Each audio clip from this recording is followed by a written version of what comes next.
गेले 4 दिवस रत्नागिरी जिल्ह्यामध्ये सुरू असलेल्या पावसामुळे भात शेतीच्या कामाला चांगलाच वेग आलाय। कोकणातला शेतकरी भात लावणीच्या कामात व्यस्त असल्याचं पाहायला मिळतंय। जून महिन्यामध्ये विलंब केलेल्या पावसानं गेल्या 4 दिवसांपासून चांगलीच हजेरी लावली आहे। याचा आढावा घेतलेला आहे आमच्या प्रतिनिधींनी, आपण पाहूया। मागील 3 ते 4 दिवसापासून रत्नागिरी जिल्ह्यामध्ये मुसळधार पाऊस आहे आणि त्यामुळे जिल्ह्यातला जो शेतकरी आहे तो आता सध्या शेतीच्या कामामध्ये व्यस्त झाल्याचं पाहायला मिळत आहे। आधीच पावसाने विलंब केला होता आणि त्यामुळे शेतीची कामं रखडली होती। मात्र मागील 3 ते 4 दिवसापासून पडणाऱ्या पावसामुळे इथला शेतकरी शेतीमध्ये व्यस्त असल्याचं पाहायला मिळत आहे। पारंपरिक पद्धतीची जी भात लावणी आहे ती भात लावणी आता अनेक भागामध्ये सुरू असल्याचं बघायला मिळत आहे।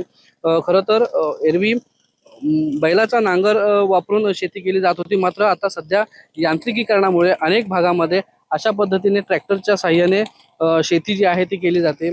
अनेक वृद्ध महिला असतील किंवा काही तरुण असतील ते या शेतीमध्ये आता उतरलेले आहेत आणि जी भात शेती आहे कोकणातलं प्रमुख पीक, त्या पिकाचं आता कुठेतरी लावणी जी आहे ती आता केली जाते आहे। 2 दिवसापासून पडणाऱ्या मुसळधार पावसामुळे अनेक ठिकाणी व्यवस्थित पाणी झालेलं आहे, शेतीला पूरक असं पाणी झालेलं आहे आणि त्यामुळे इथला जो शेतकरी आहे तो आता शेतीच्या कामामध्ये व्यस्त असल्याचं पाहायला मिळतंय। उत्तर रत्नागिरीमध्ये खूप चांगला पाऊस पडतोय, त्यामुळे भात लावणी असेल किंवा नाचणी असेल, या संपूर्ण शेताची लागवड जी आहे ती करण्यात आता शेतकरी व्यस्त झाल्याचं बघायला मिळतंय।